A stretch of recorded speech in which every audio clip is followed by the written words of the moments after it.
Welcome to a deep dive into, well, I guess you could say strategy, but also ancient wisdom and maybe even a little personal growth along the way. We're tackling Sun Tzu's Art of War. Yeah, it's a classic for a reason. It's really amazing how relevant it still is, even if you're not, planning out an actual battlefield campaign. Exactly. And you sent over some really fascinating sources that, on the surface, don't seem related, but actually touch on art of war principles in really surprising ways. We've got leadership manuals, sports injury reports, even ninja manuals. You're really testing us with this one. Well, that's the fun of it, right? Sun Tzu's writing, his ideas about planning, deception, understanding human nature, really do pop up in some unexpected places. Let's see what we can uncover. Okay, so where do we even begin? We got the art of war itself, obviously, but then this really eclectic mix of sources. Well, you mentioned leadership, and I think that's a perfect place to start. Sun Tzu talks a lot about the qualities of a good general, and as it turns out, those qualities, they translate surprisingly well to leadership in any field, really. Okay, that makes sense.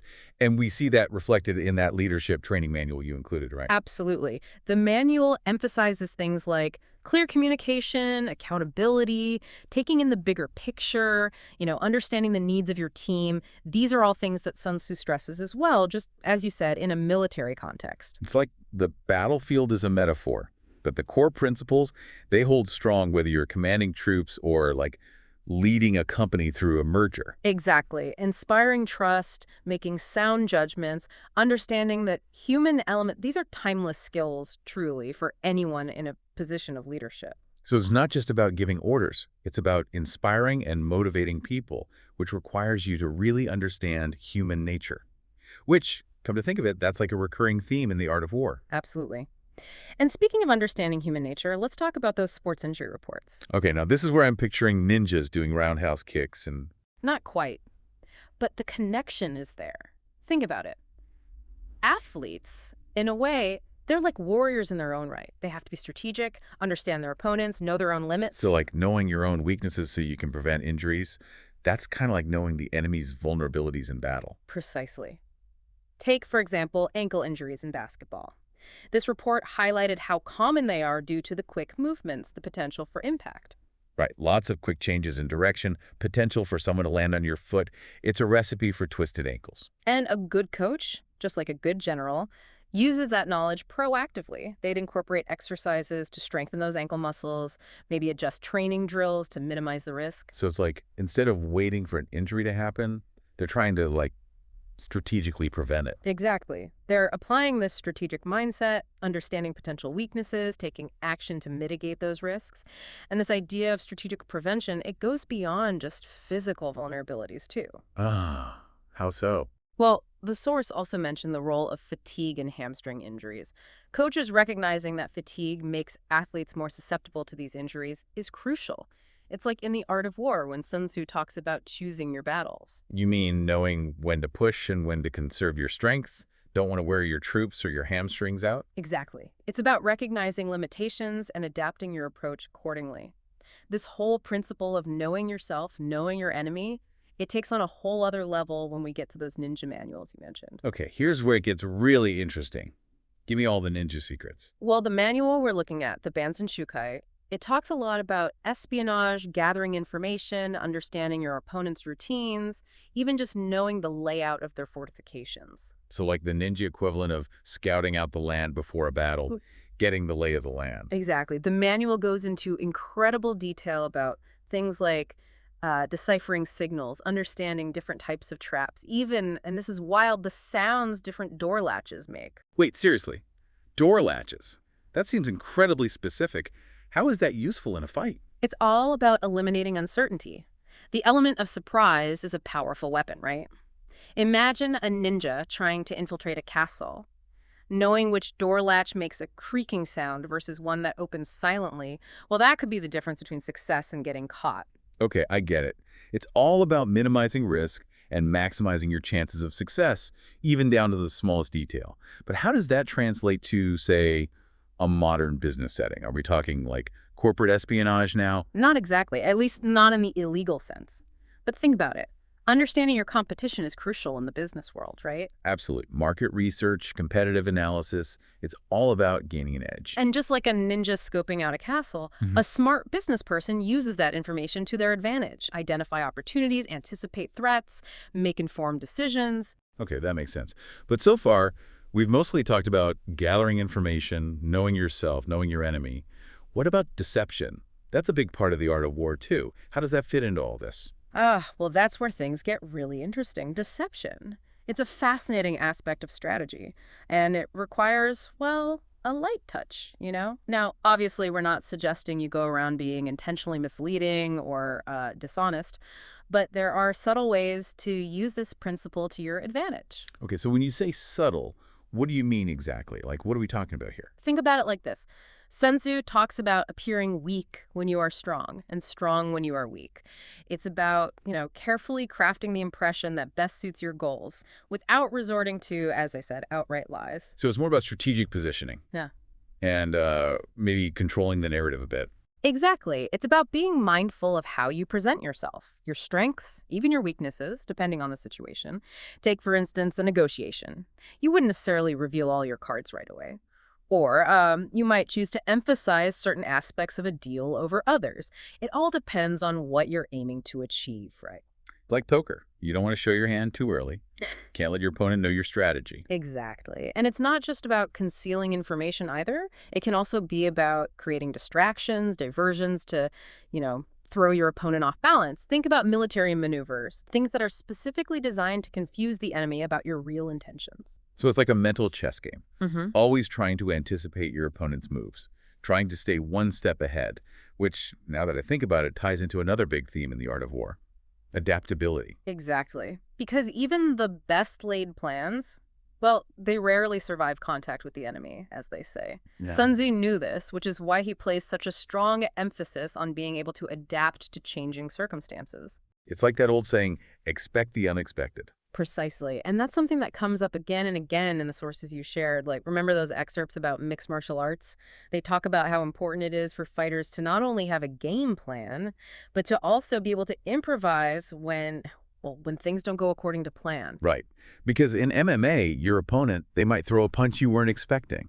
Or they might have a fighting style you haven't encountered before. You can't just stick to your original plan. You have to adjust, and you have to do it in the moment. Exactly. Being able to read the situation, adapt your tactics, maybe even, use your opponent's weaknesses against them. That's the mark of a true strategist, both in the ring and in life, really. It's almost like those MMA fighters are embodying Sun Tzu's principles without even realizing it.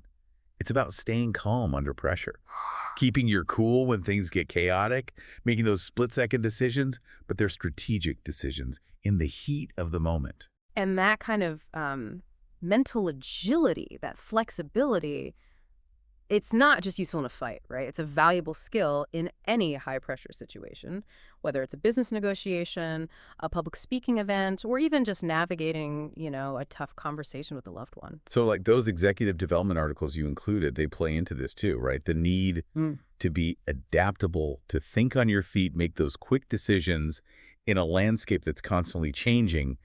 Those are all like essential skills for leaders in pretty much every industry. Absolutely. And those skills, they're rooted in self-awareness, understanding your own strengths and weaknesses, how you tend to react under pressure, how you process information quickly.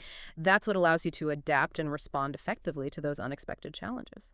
So this whole art of war thing, it's not just about, winning battles in the traditional sense. It's about understanding human nature, strategic thinking, navigating complexity in all aspects of life. It's kind of mind-blowing when you really think about it that way. And that's exactly why the art of war has resonated with people for centuries.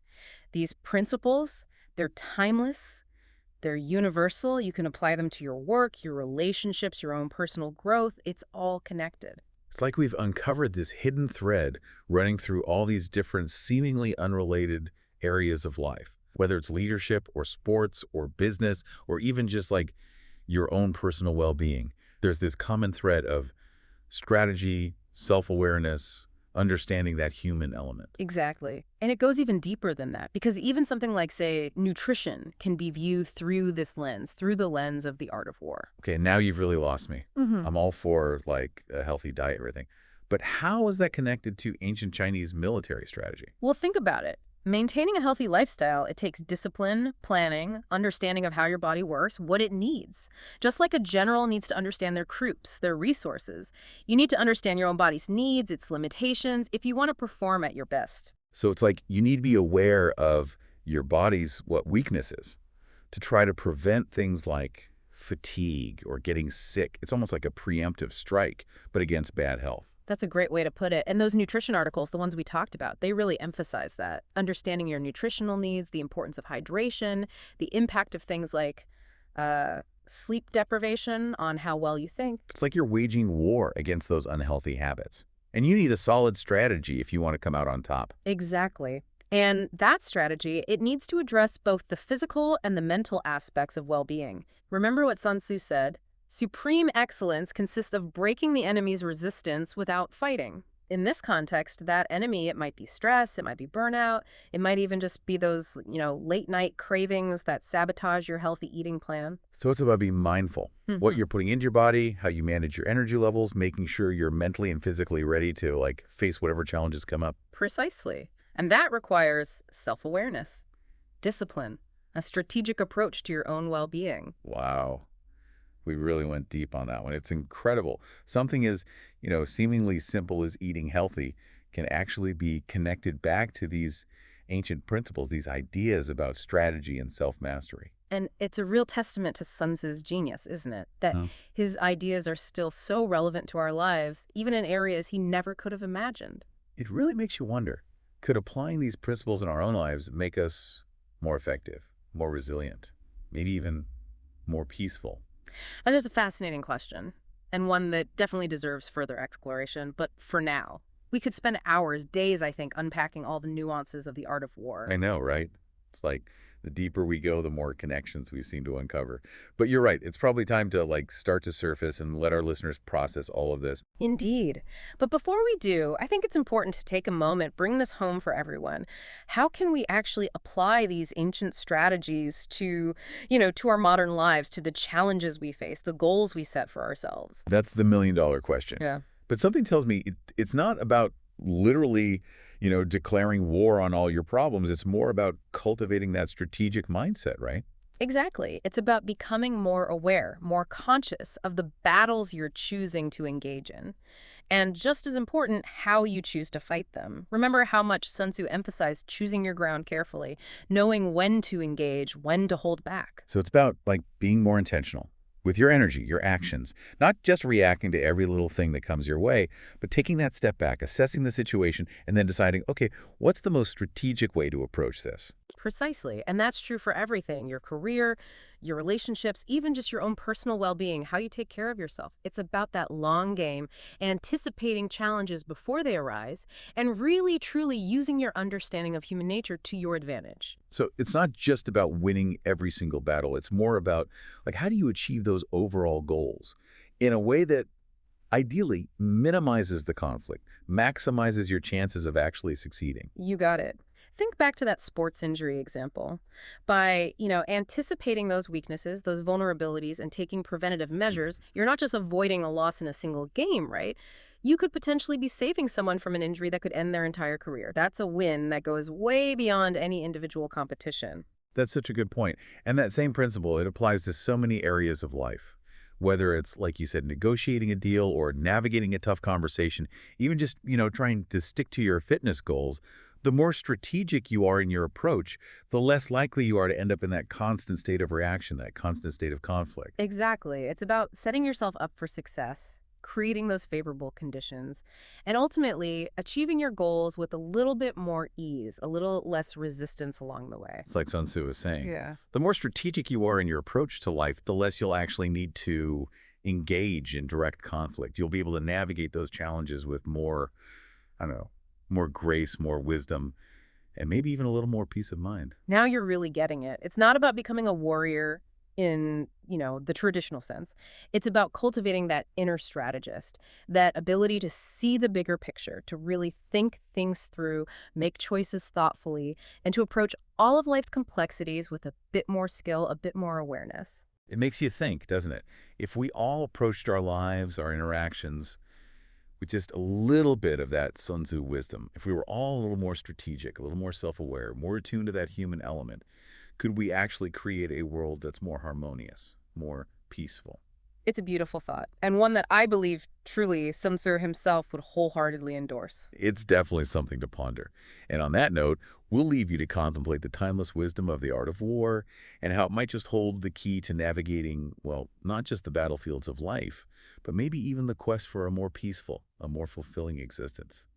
Until next time, keep exploring, keep learning, and remember, the greatest victories. They're often won not out there on the battlefield, but within ourselves,